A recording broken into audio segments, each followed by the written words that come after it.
Oficial de policía trata mal a inmigrante latino, y lo que sucede después es impactante. Bienvenidos.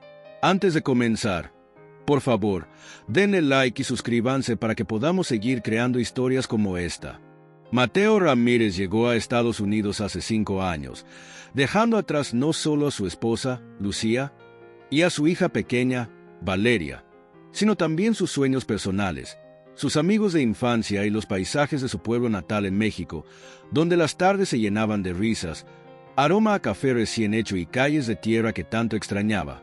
Al llegar a Los Ángeles, Mateo encontró una realidad más dura de lo esperado, viviendo en un diminuto apartamento compartido con otros 5 inmigrantes, donde el espacio era tan reducido que su cama consistía en un colchón desgastado en el suelo, acompañado solo por una mochila con sus pocas pertenencias y un teléfono que lo mantenía conectado con su familia, pero que también le recordaba cada día lo lejos que estaba de ellos. Su rutina diaria era agotadora, despertándose a las 4:30 de la mañana para tomar 2 autobuses y llegar a la obra de construcción, donde trabajaba 12 horas mezclando cemento, cargando ladrillos y sufriendo el trato indiferente de su jefe, quien aprovechaba su condición de inmigrante para pagarle menos de lo justo.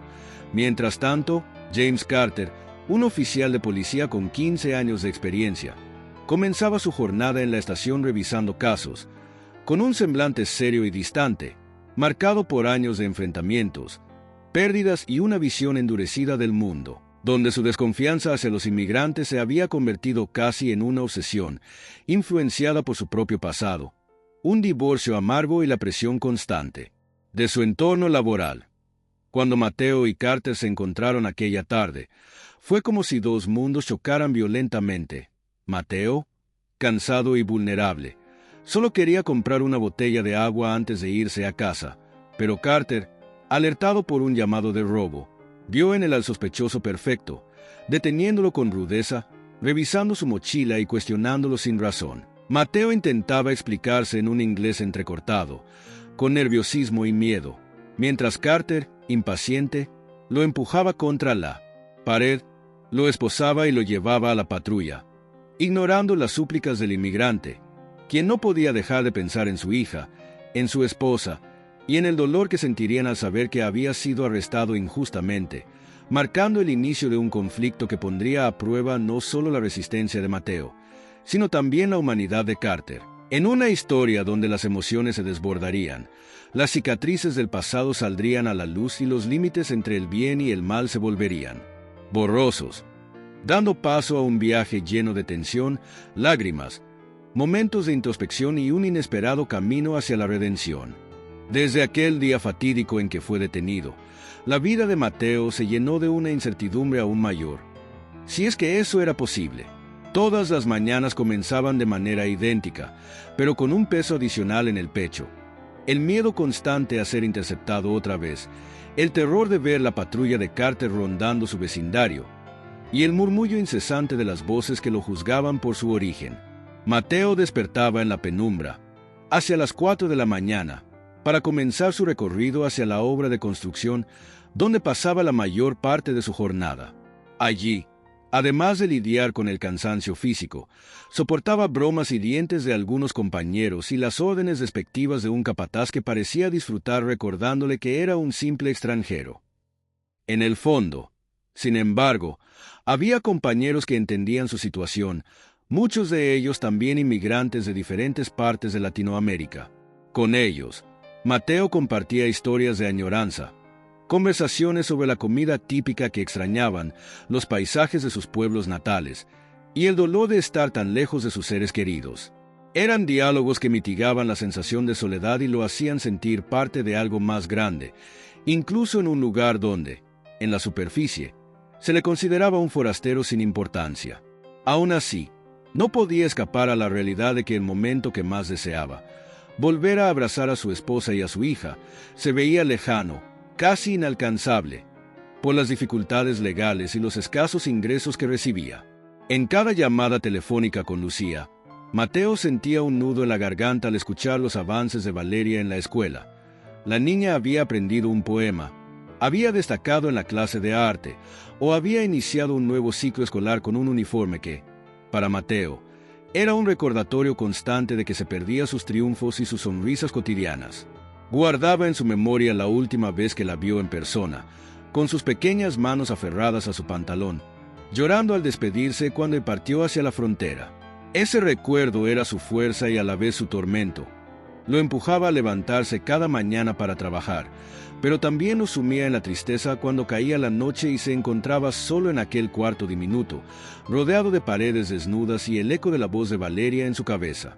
El miedo al oficial Carter tampoco daba tregua. Mateo no podía sacarse de la mente la mirada fría y acusadora que el policía le lanzó al esposarlo. Empezó a notar cómo otros agentes pasaban cerca de la obra, y aunque fuera pura coincidencia o parte de sus rondas, para él era un recordatorio de que vivía sobre una cuerda floja. Aún así, no tenía la opción de dejar el trabajo. Necesitaba cada dólar para cubrir su parte del alquiler y para seguir enviando dinero a México.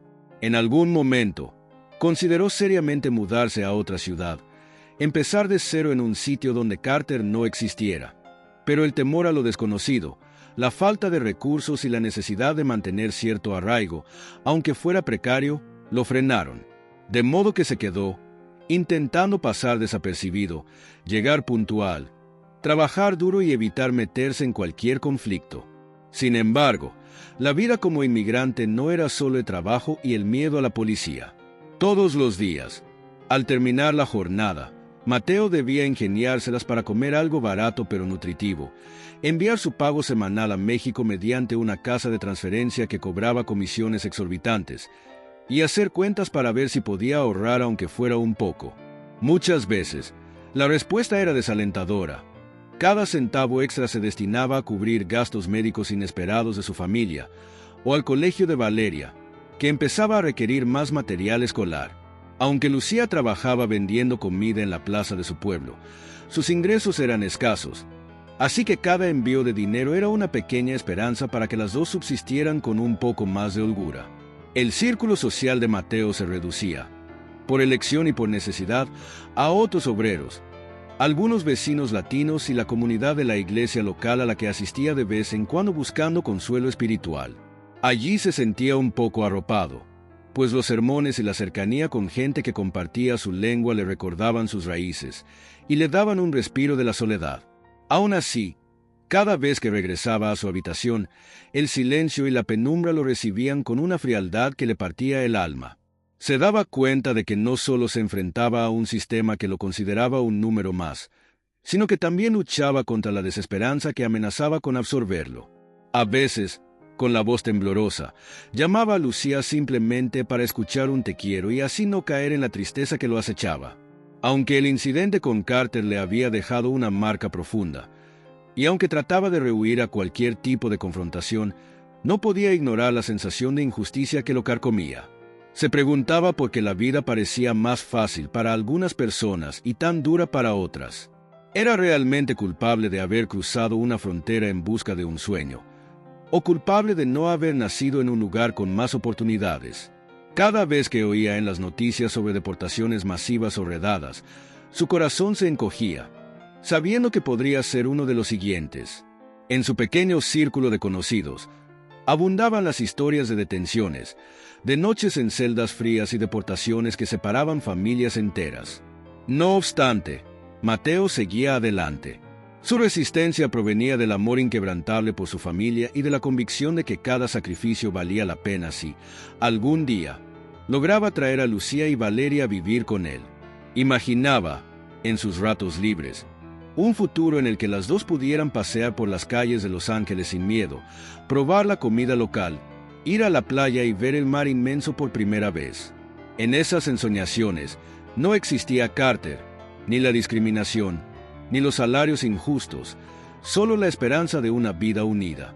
Pero la realidad era tosuda, y en ese momento, Mateo debía aceptar el presente y encontrar la fuerza para superar cada día, sin saber que el destino y sus decisiones, por aparentemente pequeñas que fueran, lo llevarían a enfrentar desafíos aún mayores y le abrirían la puerta a un inesperado cambio en su relación con Carter, un cambio que ni él mismo podría haber imaginado.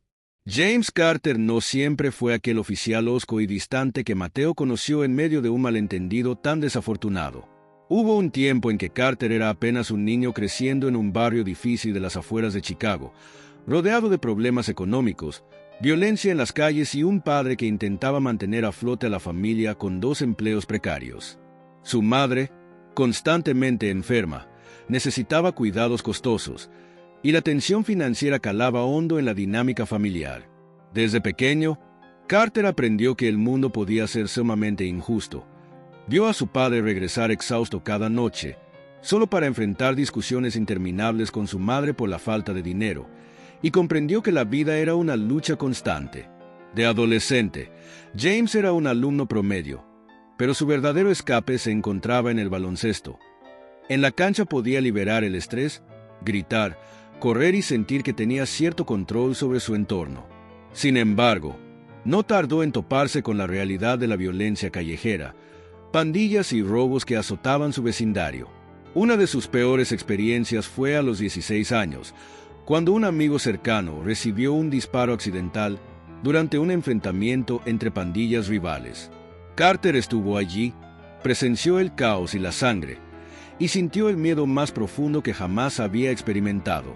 Desde entonces, algo cambió dentro de él. Dejó de confiar en la gente a su alrededor, empezó a ver el mundo como un lugar hostil, en el que uno debía protegerse a toda costa. Decidió, poco después, que la academia de policía sería su salida de aquel barrio y la manera de poner orden en el caos que tanto le aterró en su juventud. Ingresó con determinación, convencido de que, siendo policía, podía marcar una diferencia real en la vida de otros jóvenes como él. No obstante, la realidad del trabajo superó sus ideales rápidamente. Los primeros años en la fuerza lo expusieron a situaciones extremas: violencia doméstica, homicidios, tráfico de drogas y toda clase de delitos que parecían no tener fin. Carter atendía uno tras otro, con el corazón endurecido por las cosas terribles que presenciaba día tras día. Su primera gran decepción llegó cuando arrestó a un traficante que, según los rumores, había sido responsable de la muerte de su amigo años atrás. Sin embargo, por falta de pruebas contundentes, el hombre salió libre en poco tiempo, dejándolo con una sensación de impotencia y furia que jamás pudo procesar por completo. Con el paso del tiempo, también vivió la traición de compañeros que resultaron estar involucrados en redes de corrupción. Aquello minó aún más su fe en la humanidad. Se divorció de su esposa tras varios años de un matrimonio infeliz. La presión del trabajo, la frustración personal y el desencanto con el sistema policial lo convirtieron en un ser retraído y amargado. Aún así, se aferró a la disciplina que aprendió en la academia, intentando mantener cierto sentido de justicia, aunque cada día fuera más cínico que el anterior. Poco a poco, empezó a mirar con recelo a quienes, según él, parecían no respetar la ley. En su mente, todos se convertían en posibles delincuentes, y no tardó en colocar a los inmigrantes en la parte más vulnerable de su lista de sospechosos. Porque Carter conocía el flujo de drogas en las calles y, muchas veces, los traficantes eran latinos, o al menos eso le hacían creer sus casos más recientes.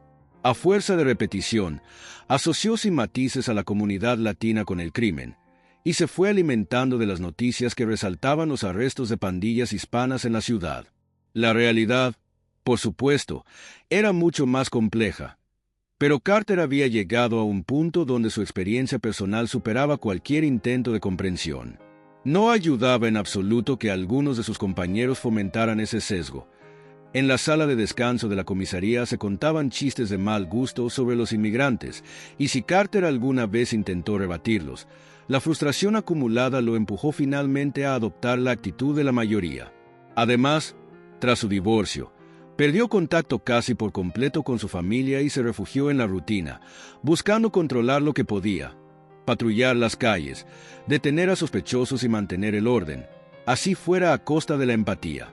Para colmo, Carter vio cómo la gentrificación y los cambios demográficos en su ciudad se aceleraron. Su barrio de la infancia, antes habitado sobre todo por afroamericanos y personas de bajos recursos, se transformó paulatinamente con la llegada de nuevos inmigrantes, principalmente latinos, que se asentaban buscando rentas más baratas. En algunos casos, la tensión racial aumentó, surgieron conflictos y Carter, en medio de su labor, Absorbió ese ambiente sin detenerse a pensar en las causas sociales que llevaban a esas familias a emigrar. Para él, cada nuevo caso de robo o agresión en el barrio era un motivo más para sospechar de los recién llegados. Y así, sin notarlo, su corazón se llenó de resentimiento y su mente de estereotipos. El golpe final a su humanidad llegó con la muerte de su padre.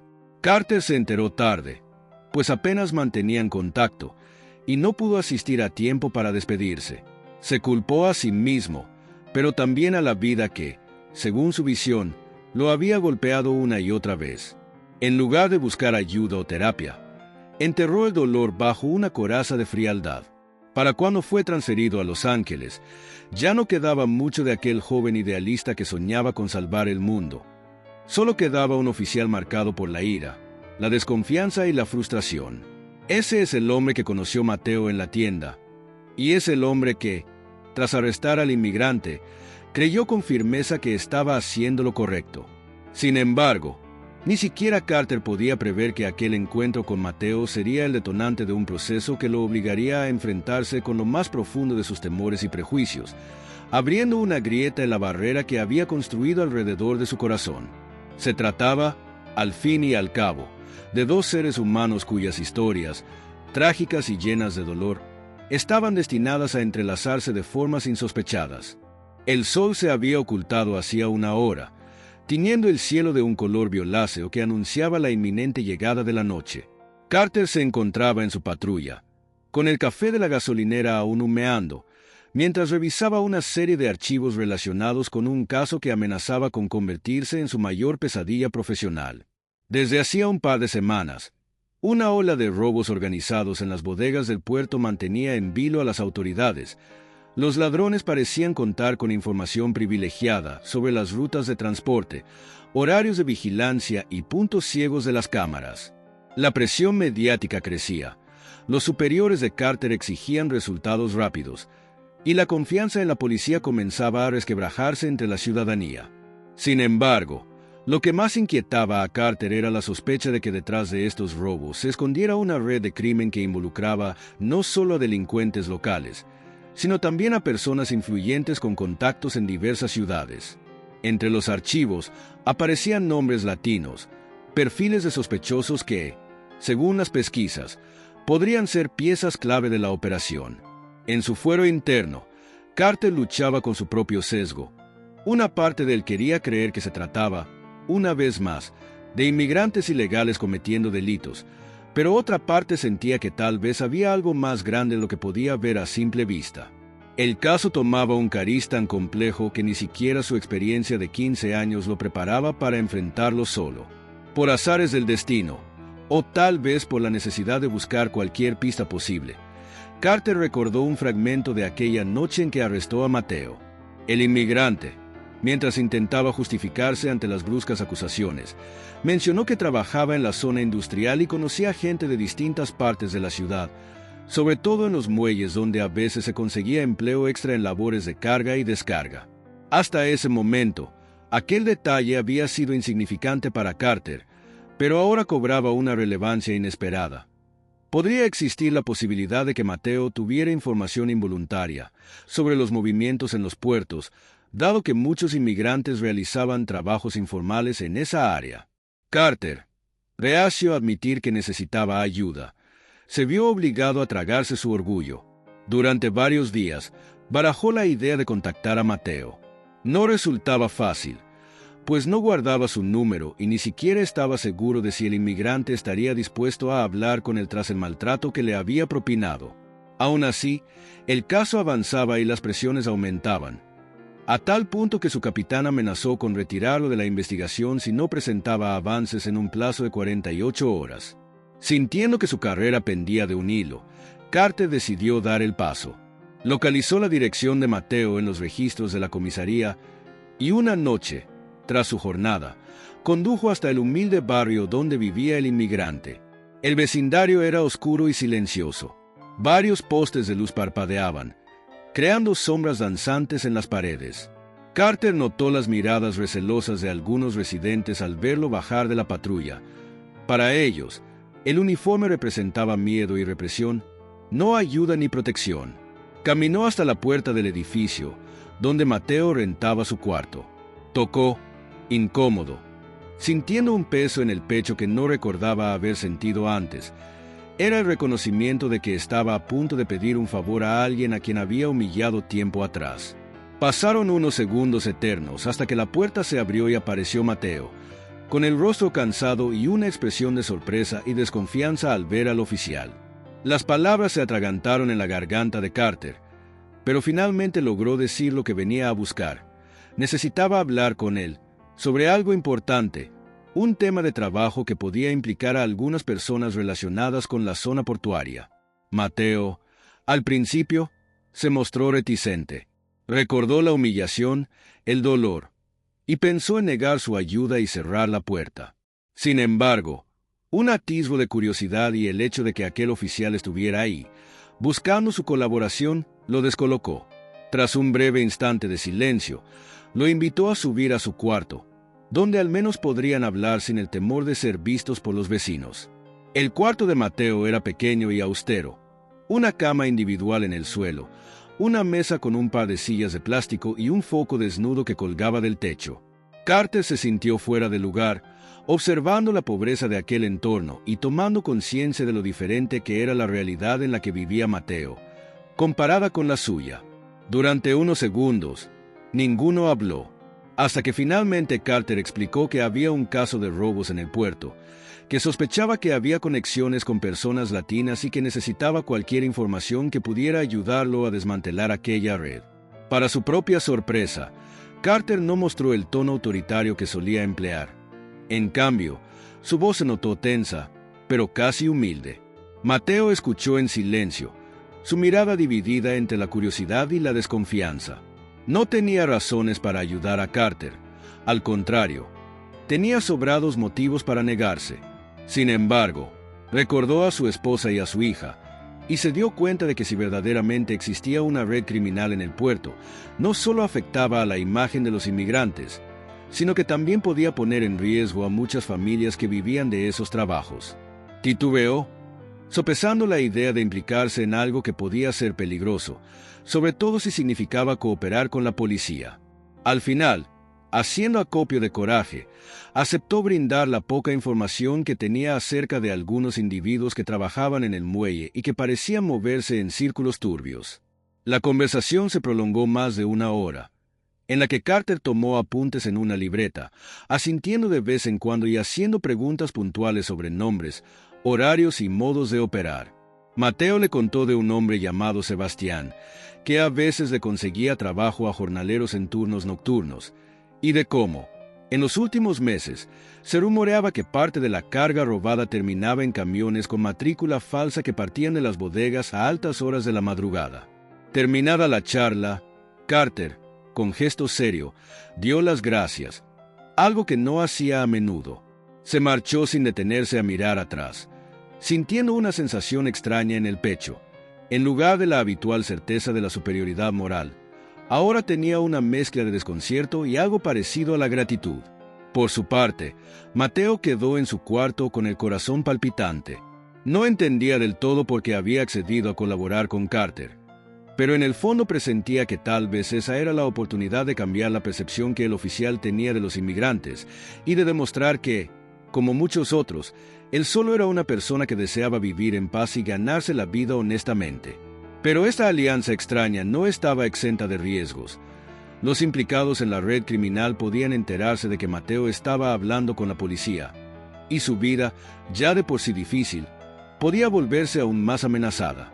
Sin embargo, algo en su interior le decía que no podía permitir que un puñado de delincuentes empañara la imagen de toda una comunidad. Mientras Carter conducía de vuelta a la estación, repasaba mentalmente cada palabra que había dicho Mateo, intentando armar el rompecabezas. Se dio cuenta de que, por primera vez, no había tratado al inmigrante como un sospechoso, sino como un posible aliado. El impulso de llevarse a Mateo para un nuevo interrogatorio o de intimidarlo sencillamente no había surgido. Se había limitado a escuchar y a tomar notas. Tal vez era producto de la presión del caso, tal vez era un atisbo de algo más humano. Lo cierto era que, En ese momento, Carter y Mateo habían establecido un tenue puente de comunicación, uno que, si bien se asentaba en la necesidad y la desconfianza, también podría ser el inicio de una comprensión mutua que ninguno de los dos habría imaginado posible. Sin que ninguno lo supiera, la decisión de colaborar marcaría el rumbo de los acontecimientos que se desatarían a continuación, demostrando que a veces las uniones más improbables pueden surgir en medio de las crisis más severas, y que la humanidad se revela en los pequeños gestos, aun cuando se arrastra un pasado lleno de errores y prejuicios. Lo que vendría después no sería fácil: pruebas de lealtad, conspiraciones que pondrían en jaque a ambos, y momentos en que cada uno se vería obligado a confrontar sus propios demonios. Sin embargo, aquella noche, en un barrio cualquiera de Los Ángeles, se gestó el inicio de una alianza que, a su manera, cambiaría el destino de Carter y Mateo para siempre. A medida que avanzaba la investigación sobre la red de robos en el puerto, Carter y Mateo se vieron forzados a trabajar más cerca de lo que jamás habrían imaginado. Lo que comenzó como un intercambio tenso de información evolucionó hacia una colaboración que, en muchos sentidos, los desafiaba a ambos a cuestionar sus prejuicios y sus miedos. Carter, quien aún lidiaba con la presión de sus superiores y con el fantasma de sus propias convicciones arraigadas, se dio cuenta de que, para desmantelar la banda responsable de los robos, necesitaba las conexiones de Mateo, su conocimiento de la dinámica laboral en el muelle y la confianza de ciertos grupos de inmigrantes que jamás se abrirían con la policía convencional. Mateo, por su parte, entendió que su seguridad y la de su familia en México también podían pender de un hilo si esta banda criminal seguía operando sin control. Durante los primeros encuentros clandestinos en cafeterías poco concurridas o en zonas apartadas del muelle, Mateo y Carter intercambiaban apenas las palabras necesarias. Mateo le entregaba nombres, horarios y referencias sobre camioneros sospechosos, mientras Carter compartía avances de la investigación y le pedía ayuda para infiltrarse en determinados círculos de jornaleros. Sin embargo, la tensión se sentía en cada mirada. Había resentimiento acumulado, orgullo herido y, sobre todo, desconfianza mutua. Aún así, conforme los días se convertían en semanas, empezaron a romper ese hielo inicial. Carter notó cómo Mateo hablaba de su familia con devoción, de los sacrificios que había hecho para mantenerlas a salvo, y por primera vez, se sintió incómodo al reconocer la injusticia que él mismo había perpetrado al detenerlo injustamente. Mateo, al observar la entrega casi obsesiva de Carter por resolver el caso, se preguntó qué heridas profundas empujaban al oficial a refugiarse en su trabajo. Uno de los momentos de quiebre llegó cuando, tras una larga noche investigando en el muelle, Carter decidió llevar a Mateo a casa para evitar que regresara solo de madrugada por un vecindario peligroso. En el camino, la patrulla avanzaba por calles oscuras, y Carter notó cómo Mateo miraba por la ventana con una mezcla de cansancio y nostalgia. Entonces, sin saber muy bien por qué, Carter habló sobre su infancia en Chicago, sus miedos de adolescente y la pérdida de su padre. Fue la primera vez que le revelaba a Mateo algo tan íntimo, y aunque el oficial intentó que sonara casual, no pudo ocultar el temblor en su voz. Mateo, sorprendido, comprendió que detrás de esa coraza rígida había un hombre cargado de traumas y dolor. A partir de ese instante, las cosas cambiaron. Ya no eran solo un inmigrante y un policía colaborando por necesidad, sino dos personas que, de alguna manera, compartían el peso de sus propias tragedias. Mientras tanto, la investigación tomaba un cariz más peligroso. El nombre de un capo conocido como el Puma empezó a resonar en boca de varios sospechosos. Se decía que este hombre era el cerebro de la operación, con lazos que se extendían a otros estados e incluso a otros países. Carter recibió amenazas veladas, llamadas nocturnas, sobres deslizados bajo la puerta de su casa y mensajes que le advertían que se alejara del caso si no quería lamentarlo. Mateo no estaba exento de estos peligros.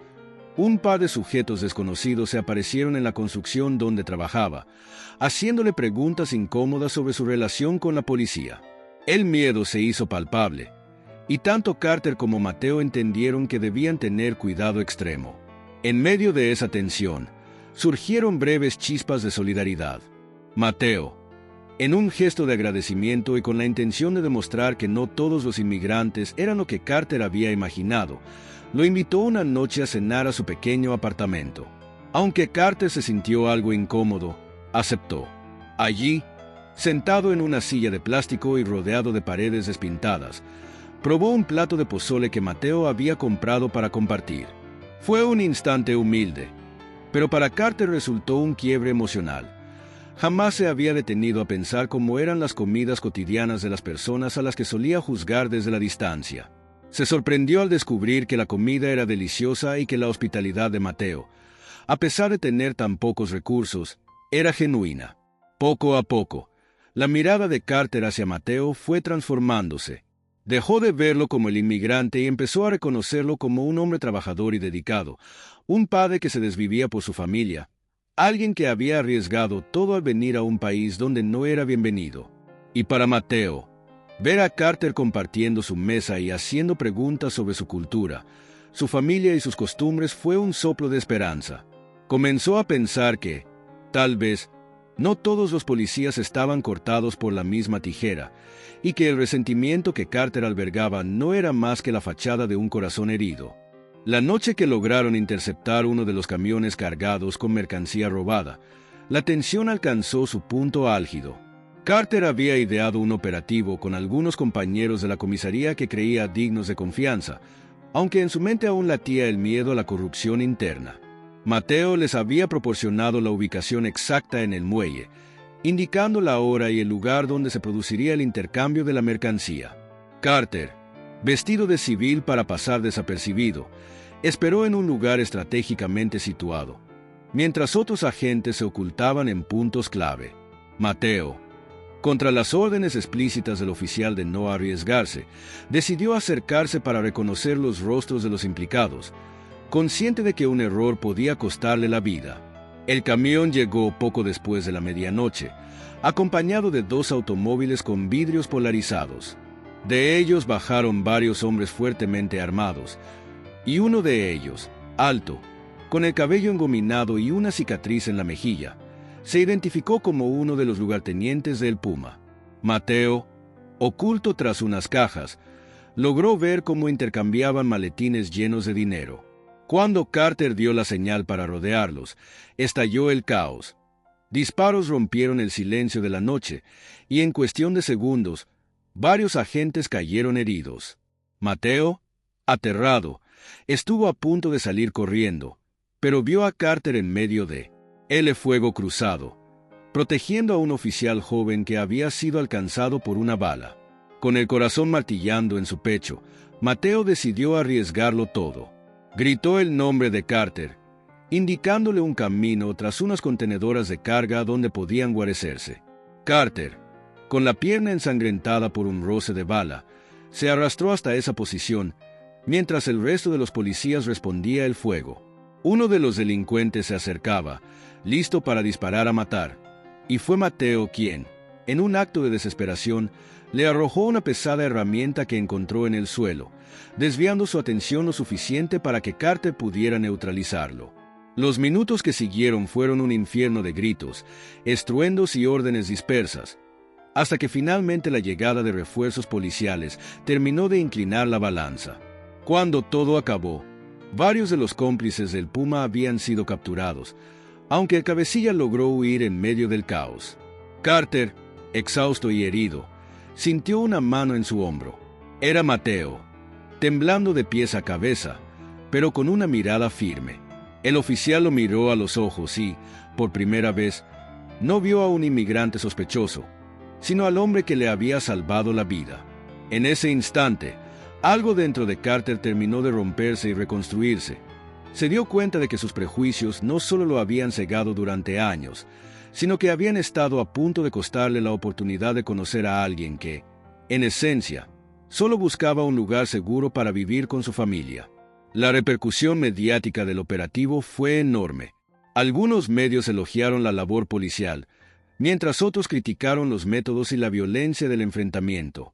Carter, convaleciente en el hospital por la herida en la pierna, recibió visitas de sus compañeros, pero también de Mateo, quien acudió casi a diario para asegurarse de que estuviera bien. En esas visitas, se forjó una amistad silenciosa. No necesitaban muchas palabras para entender que ambos habían cruzado una frontera invisible que los separaba, y que el respeto que sentían el uno por el otro había nacido en medio del fuego y el caos. Cuando Carter fue dado de alta, invitó a Mateo a su casa, un departamento modesto pero ordenado, donde el policía vivía solo. Le mostró fotos de su madre, de su padre y del amigo que perdió en su juventud. Mateo, por su parte, le enseñó fotos de Lucía y Valeria, y Carter se conmovió al ver que la niña se parecía tanto a su padre. Surgió entonces la pregunta de qué pasaría con el estatus migratorio de Mateo. En un gesto que sorprendió al propio Carter, el oficial se comprometió a indagar sobre programas que pudieran ayudar a regularizar la situación del inmigrante, o al menos, brindarle una asesoría legal adecuada. Así, la historia que empezó con un abuso de autoridad y una injusticia, y que continuó con una forzada colaboración policial, se transformó en un lazo de empatía que cambió la vida de ambos. Mateo, aún con un largo camino por delante para estabilizarse y traer a su familia, sintió una renovada esperanza. Carter, por su parte, descubrió que no podía seguir viviendo tras la máscara del resentimiento y la indiferencia. El caso de los robos aún no estaba cerrado. El Puma seguía prófugo. Pero la intervención de Carter y Mateo había propiciado la captura de buena parte de la red.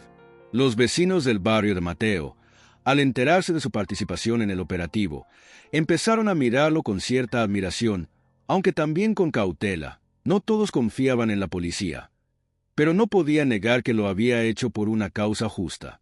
Carter, mientras tanto, comenzó a hablar en la comisaría sobre la importancia de comprender el contexto de los inmigrantes, de no dejarnos llevar por estereotipos, y de la necesidad de limpiar la institución de los vicios internos. Sus compañeros reaccionaron con sorpresa, pero algunos lo apoyaron en su cambio de perspectiva, admitiendo que el sistema no siempre era justo y que el corazón de un policía debía estar al servicio de la comunidad. Con el tiempo, la amistad entre Carter y Mateo se fortaleció.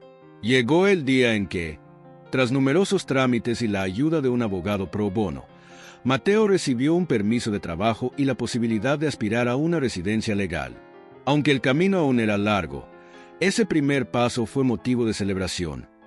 Lucía y Valeria, desde México, lloraron de emoción al saber que, quizá, el reencuentro estaba más cerca que nunca.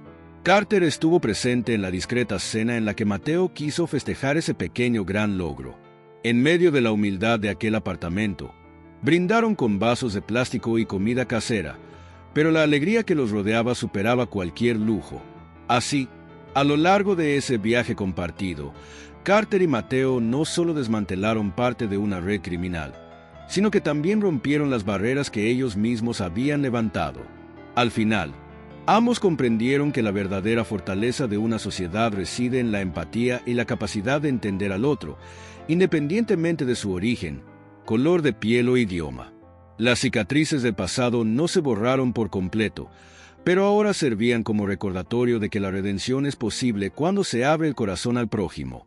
Esta historia, realista y llena de contrastes, deja una lección profunda. A veces, la vida nos obliga a enfrentar nuestros mayores temores para descubrir que, detrás de las fronteras físicas y mentales, se esconden oportunidades para reconstruirnos. Mateo halló en Carter a un aliado inesperado, y Carter vio en Mateo la humanidad que tanto había querido proteger en su juventud. Juntos, demostraron que incluso las distancias más grandes pueden acortarse cuando prevalecen la justicia, la dignidad y la voluntad de encontrar un punto en común. Y aunque el camino continuaría siendo difícil, sobre todo para un oficial aún en proceso de reevaluar sus creencias y un inmigrante que seguía soñando con reunir a su familia, al menos ambos sabían que, tras haberse salvado la vida mutuamente, ya no estaban solos en la batalla contra la soledad, la injusticia y la desesperanza.